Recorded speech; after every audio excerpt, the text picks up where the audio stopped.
saint Thomas consacre toute une question, la question 15, qui suit immédiatement la question consacrée à la science divine, à la question des idées divines. Certains, en particulier Étienne Gilson, ont vu dans cette question, disons, un appendice pas très utile que saint Thomas aurait introduit uniquement par révérence à l'égard de saint Augustin qui fait grande consommation du thème des idées divines. La chose est plus complexe. Les idées divines ont un vrai rôle dans la pensée de saint Thomas.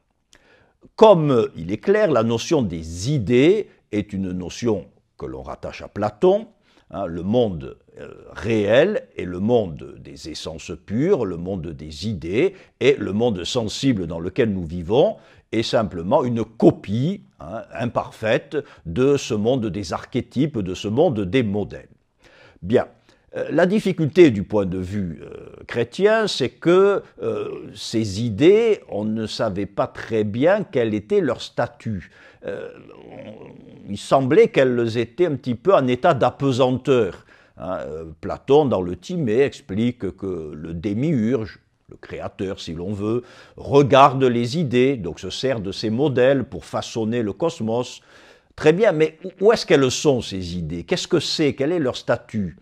La grande réponse de saint Augustin, et aussi de Denis l'Aréopagite, a été de dire les idées ne sont pas des réalités en l'air, mais ce sont les pensées de Dieu.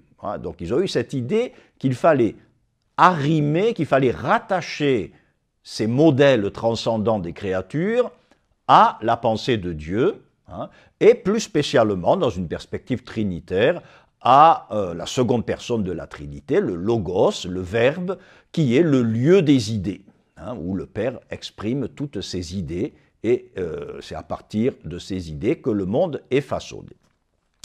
Alors, ces idées, voici comment saint Thomas en explique un petit peu la genèse. Saint Thomas, nous l'avons explicité il y a peu, explique que Dieu se connaît parfaitement lui-même. Et donc, il se connaît en tant que imitable par autre chose que lui-même. Il est lui-même la perfection de l'être qui contient toutes les perfections. Et donc, chaque participation à la perfection de l'être est une manière d'imiter Dieu. Plus ou moins proche, plus ou moins lointaine, mais chaque créature, chaque type de créature est une lointaine imitation de Dieu. Et donc Dieu, en se connaissant lui-même, connaît toutes les manières dont il peut être imité, et il se dit à lui-même, il s'exprime à lui-même ces manières d'être imité, et le résultat de cette expression, ce sont les idées divines. Donc les idées divines, ce sont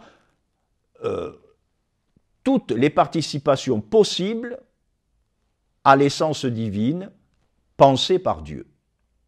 Et la question est de grande importance parce qu'elle signifie que la diversité des créatures trouve sa source en Dieu lui-même, dans la pensée même de Dieu. Ça, c'est la question 47, où saint Thomas s'interroge sur la distinction des créatures et où il affirme, et c'est un point tout à fait fondamental, que la diversité des créatures n'est pas le fruit du pur hasard, même si le hasard joue dans sa mise en place.